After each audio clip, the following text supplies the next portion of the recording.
Hello, welcome back to another episode of Explosions and Fire. You might not have been expecting this one, but I said there was another episode of Season 1 coming out. It says I need to T-pose on the top of the page, so I'm just going to do this first. Pretty sure I need this for later. Asking what is the worst chemical is really a tough question, but I'm not afraid to ask it. What is the worst chemical? It's nitrogen trichloride. Nitrogen trichloride is the worst chemical.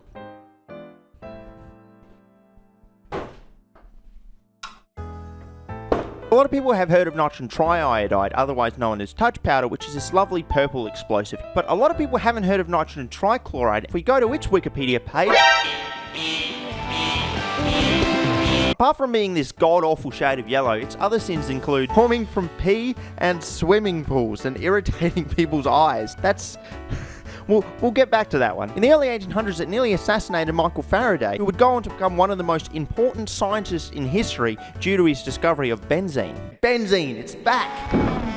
It's also one of the most sensitive and unpredictable explosives out there. We're definitely going to make some, but we're going to ease ourselves into it a little bit by making some nitrogen tri-iodide first, who's kind of the nice guy of the two. Just a quick editing note here, even though nitrogen tri-iodide is considered a bit of a entry-level or accessible explosive, doesn't mean it's safe, and you should be wearing at all times at least safety glasses and hearing protection. So my dad got me these headphones for Christmas, which I'm going to be using for hearing protection, but they've got this mic in them, which is great and all, but I love the implication that this dude is just like on a conference call.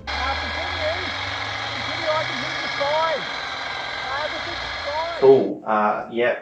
Back to you. Mate, you can't call it an editing note if it's in the script, alright? Just fucking let me explain it, alright? To make nitrogen tri-iodide, we just need to combine elemental iodine with an ammonia solution. We first need to make elemental iodine. So we're just dissolving up some sodium iodide and adding in the same amount of concentrated hydrochloric acid. And we're going to add these two combined solutions into an excess of weak hydrogen peroxide, which will oxidize the iodide salt into iodine. Now that we have the elemental iodine, the hardest part is not accidentally making any illicit drugs with it. I don't make illicit drugs, even if Hamilton from Hamilton's Pharmacopoeia is now subscribed to this channel, which, alright, fuck it, let's collab. DM me, Hamilton, fucking, it's time. Hell yeah, it's time.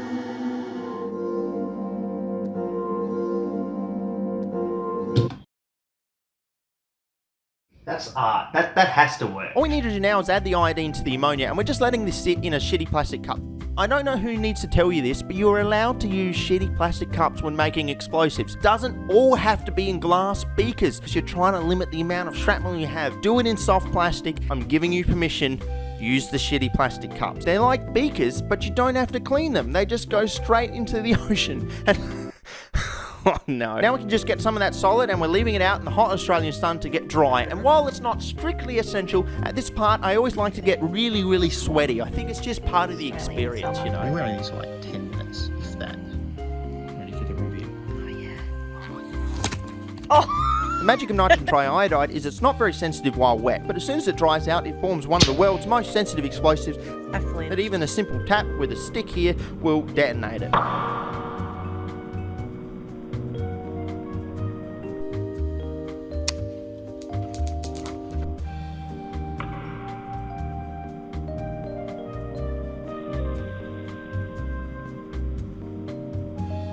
The explosion forms these big, beautiful clouds of elemental iodine, which is all weirdly nostalgic for me. In fact, the first YouTube video I ever made in late 2011 was on touch powder. Back when I thought the channel would basically be epic mealtime. Okay, great. Good morning and welcome to Explosions and Fire. Today we're looking at touch powder. It's 2011, man. Those were the good old days. Nothing but friends and chemistry. No, I think you got it all. You should have paused it there for a moment. You ruined it. Alright. It's time. It's time for nitrogen trichloride. Concerningly, nitrogen trichloride can theoretically form anywhere you have an oxidizing source of chlorine, such as hypochlorites, organic chlorinating agent, or just chlorine gas, and a source of nitrogen, such as urea, ammonia, or fucking anything, really. Faced with all these options, it's time to hit up my local chemistry supply store. And by that, I mean the pool chemical aisle. As soon as it starts heating up, I'm always the first one into Bunnings to get all those pool chemical supplies I need for a great summer. What kind of pool do you have, mate? What?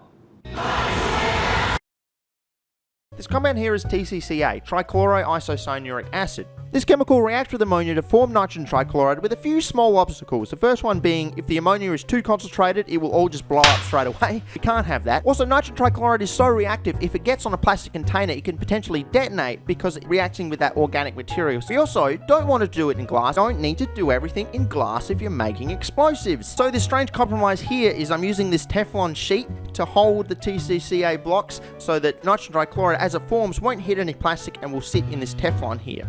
Handling the pure trichloride itself directly is pretty much impossible without injury, so what we're doing instead is we're forming small amounts of the trichloride and it's kind of adhering to these TCCA blocks so that we can handle the chunks as a solid, but it still has the chemical properties of this oily layer.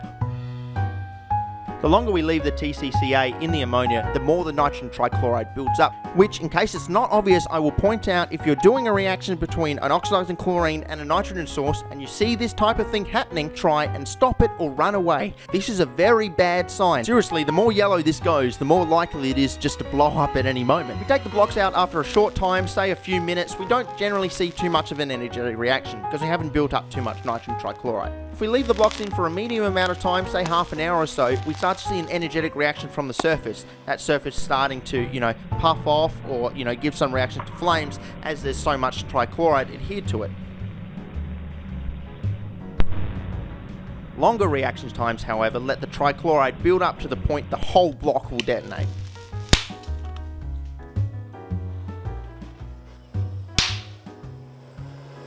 Well, that one worked. Yeah, that one absolutely worked. I did this a couple of years ago, and yes, I did do it in a glass jar, but I like to think I have improved my safety culture in the last couple of years, and I no longer use glass jars for things that will violently explode for no reason. But I let this one react for quite a while, and you can see these oily droplets actually nearly starting to separate from the block, and these blocks were very, very dangerous.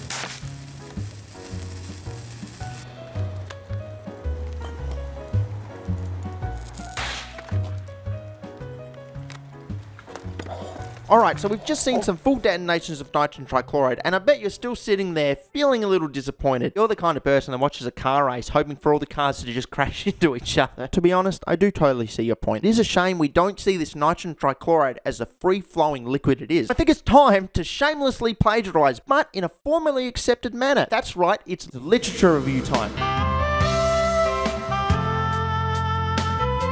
By literature, I mean other YouTube videos. We're not going into the actual literature. Ew, science. There really isn't too many videos of nitrogen trichloride on YouTube, which I totally understand until we get to the king of nitrogen trichloride, James Campbell's channel here. So James Charles showcases a variety of different compounds here, from organic peroxides to dynamite. However, we're focusing in on his nitrogen trichloride videos. What the big JC does here is he adds ammonia to hypochlorite, but he also adds in a complete disregard for his own life, which I think is the key important ingredient. To show you this isn't a fluke, Jesus uploads 3 identically titled videos showing nitrogen trichloride detonating under sunlight.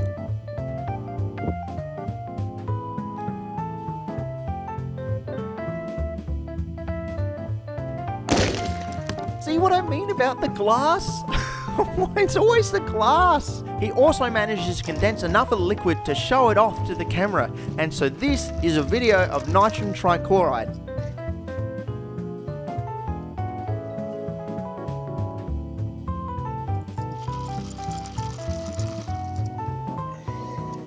He did reply to some comments, so we get a bit of a deep dive into the man behind the trichloride. This has to be a joke. Tell me this is not ammonia, but acetone and the liquid collecting at the bottom is chloroform. No, Joe, chloroform is not green and doesn't explode. Well, pure chloroform can have any colour you want, and there was no explosion. I hope it was a trick to make us freak out. No trick. I've had 2 incidents with it, and one that punched a piece of glass in my eye. Right, I feel like we've established it's the worst chemical ever, but there was some thread that we hadn't addressed, some loose end. What?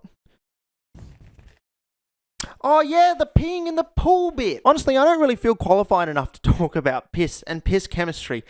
But good news is, I found someone who is. Mr. Red, you famously made, what was that, artificial sweetener from your own pee? Oh, yeah. I was going to say 2 things.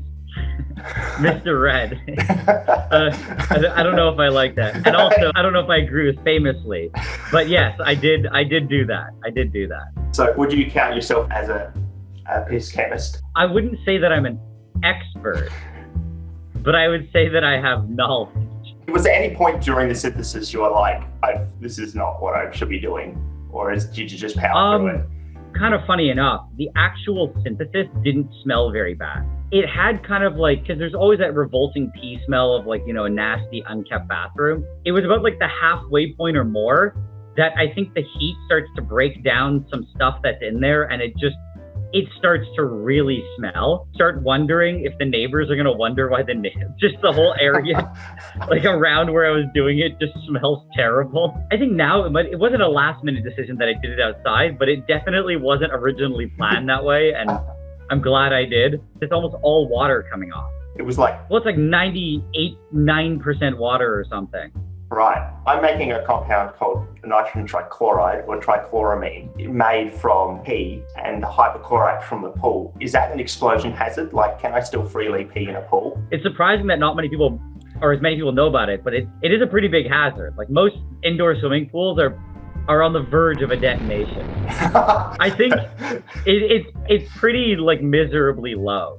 Because as you just said, the amount of urea in pee, I think when I did, to be fair, there was a loss when I did it because it's not perfect, but from 4 liters, so I guess effectively a gallon, I think I got 15 grams of urea, maybe. Right. Once it's diluted into the pool, I think it's like the worst, most offensive pool. He says like an Olympic-sized swimming pool had, I think, like 130 gallons. And Olympic pools will contain, brace yourself, over 130 gallons. Yeah. But if each gallon only has like 15 grams, you're only looking at like a kilo for some insane amount of water. It's still amazing that it's still like a hazard to like people's eyes and breathing, even when it's that diluted. Just because it's volatile and that offensive, it's pretty impressive that it's that nasty a chemical. Yeah, so when it's like that low concentration, it's surprisingly enough to be able to actually affect your eyes and to... Continue. Okay. And to affect your eyes and for you to smell it, apparently it's not nearly enough to actually explode. Sorry? I didn't hear anything you said. So in conclusion, nitrogen trichloride might be the worst chemical ever, but you can still freely piss in a pool without fear of your urethra blowing up. Thanks as always to Patreons. There's a subreddit, the Discord. I'm leaving this channel for a little while, for a bit of a break. Make sure you subscribe and turn on notifications so you know when I'm bloody coming back. It's gonna be bloody good, if I'm allowed to say so myself, which I say that I am allowed to say so, so I will say so. So I'll see you then. How much are pop filters?